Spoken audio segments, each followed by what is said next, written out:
Bryce, do you agree with my calculations? Can we officially say today it's election year? Is that valid? Well, yes. I mean, elections are chosen by the Prime Minister. They choose the date. They typically choose them in October or November. Yes, we're the last day of October, so we're pretty much bang on, I would have thought.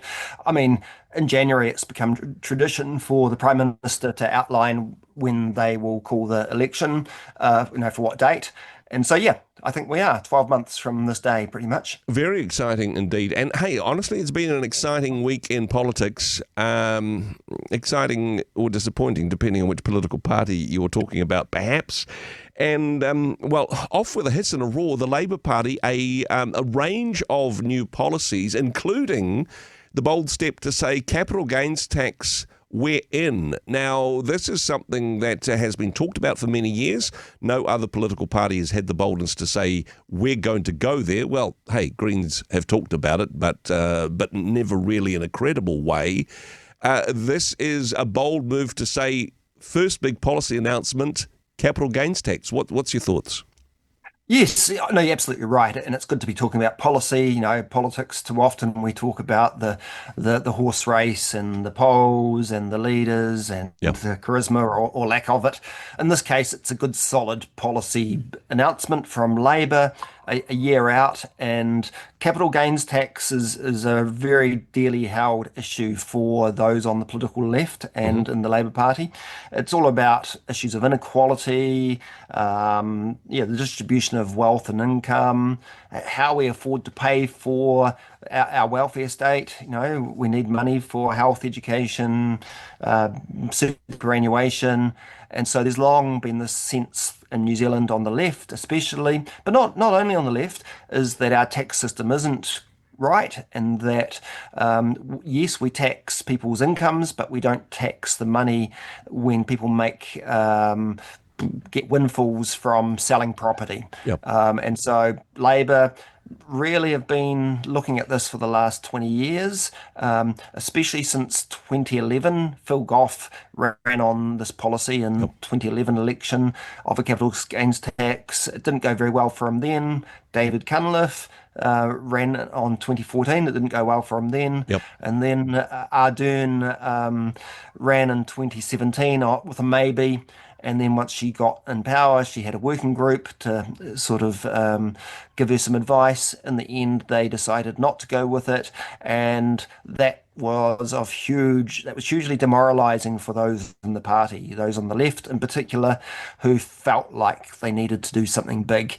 Finally, Hipkins has, with his finance spokesperson, Barbara Edmonds, have come out this week with a fairly moderate version of it. So Yep. I think that is important to understand that what they've come up with isn't a terribly radical version. It has a lot of exemptions.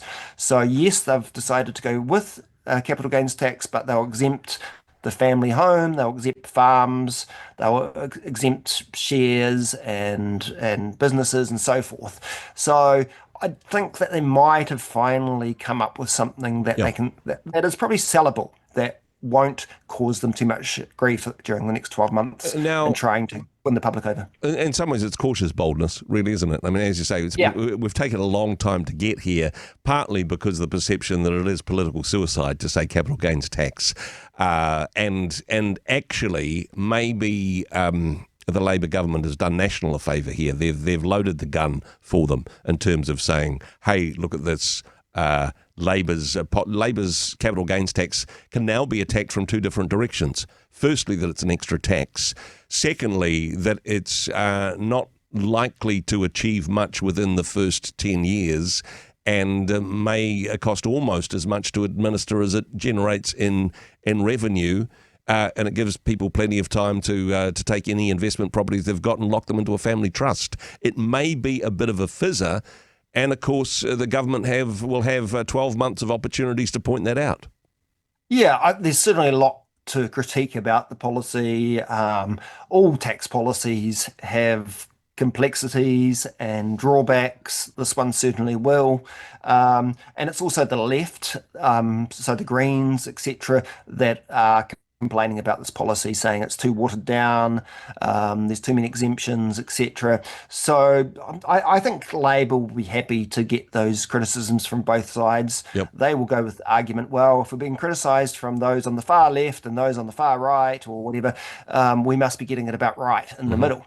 And they've done the clever thing of also connecting it with selling it that the proceeds of this tax will be spent on free GP visits. Yep. And again, that's kind of out of left field. It was a surprise to everyone. There's absolutely nothing that connects those two policies. They're not, inherently linked up. But for Labour, I think it means that they make this tax more about just being an abstract thing and about people paying more, and people will see the tangible benefits of it, and especially at a time when people are quite concerned about the health system and doctors' visits. Yep. It probably takes the edge off for a lot of people. And hey, a couple of good policy announcements in that space. And to be fair, if we took a snapshot for the last couple of weeks, the left doing reasonably well in the polls. There's a case of possibly fumbling the ball with a lot of these policy launches, though, and we're yet to see the consequences of this in the polls. Doesn't matter what type of policies you've got in the election, if you don't have any viable coalition partners, you're not going to be in the government, right?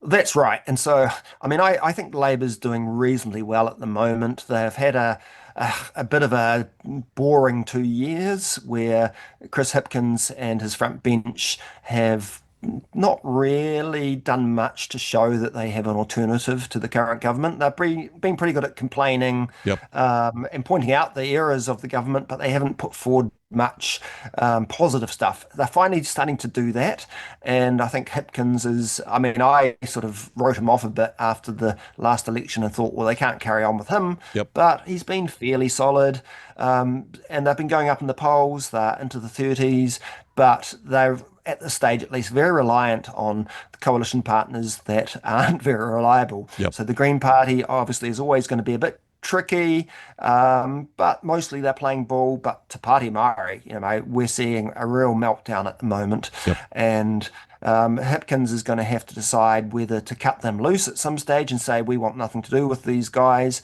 I think he's hoping that they will do that themselves by just self-destructing and taking themselves out of the picture. So I think Labour's in a better position than they have been, but they'll be very worried about those coalition partners. And honestly, if Te Pāti Māori implodes, Labour stands a better chance of winning back the Māori seats. If Te Pāti Māori doesn't make the threshold, then that's essentially votes for Labour. And hey, a two-legged race is easier than a three-legged race, as the current government knows. I think that's what Labour will be thinking at the moment. There's always a worst-case scenario whereby a lot of left people, especially the left of Labour, do vote for Te Pāti Māori, and they get 3 or 4% of the vote and win no seats. And then that really would make it hard for Labour to be able to form a government. So they either need a relatively strong Te Pāti Māori or a very weak one, but not something in the middle. This is shaping up to be the key question of the election so far. Yes, okay, you've got your major parties and their various policies, and we'll hopefully get the opportunity to dig down into those policies, but actually who their coalition partners are. And for each major party to point out the obvious flaws or extremes in the coalition partners, this may be a key strategy. Yeah, look, absolutely. But for the parties of the right, it's a wee bit different because, for a start, those minor parties have already been in government. So they're more, I don't know, the devil you know than you don't know. So I don't think there's going to be so much scare tactics that the left can use about New Zealand First and ACT, because we know what they are like. And regardless of, whether we agree with the policies that ACT and New Zealand First have been putting forward, they have actually been pretty solid, high-performing coalition partners in government. I would say the risk more is with National at the moment. National haven't really dominated as much during these two terms. Their Prime Minister, their leader, Luxon there's still lots of questions about whether he's going to be able to make it to the finish line or whether he might be rolled, Yep. replaced. Whereas, yeah, ACT, New Zealand First, I think they're punching above their weight at the moment. They're doing quite well in the polls. Historically speaking, National's still quite low in the polls. Yep. We've had some polls out for National that have put them on 29% recently. So I think on the right of the spectrum, National's more of the weak side. On the left of the spectrum, it's Te Pāti Māori that's the real weak part of their configuration. And, of course, all of this will change multiple times between now and when we get an election result, but it is going to be a fascinating 12 months. Bryce, very much appreciate your insight, your perspective on this. Thanks for joining us. Thanks, Andrew. Hey, thanks very much for joining us in the Rhema studio. Thanks very much for watching the interview. It's kind of nice to have an audience, actually. And if you did like what you watched, then do give us a like, do give us the thumbs up. And if you'd like to see more interviews like that one, or perhaps even better, subscribe and those interviews will come straight to you. Don't forget to turn on your notifications, and we'll see you in the next one. Cheers.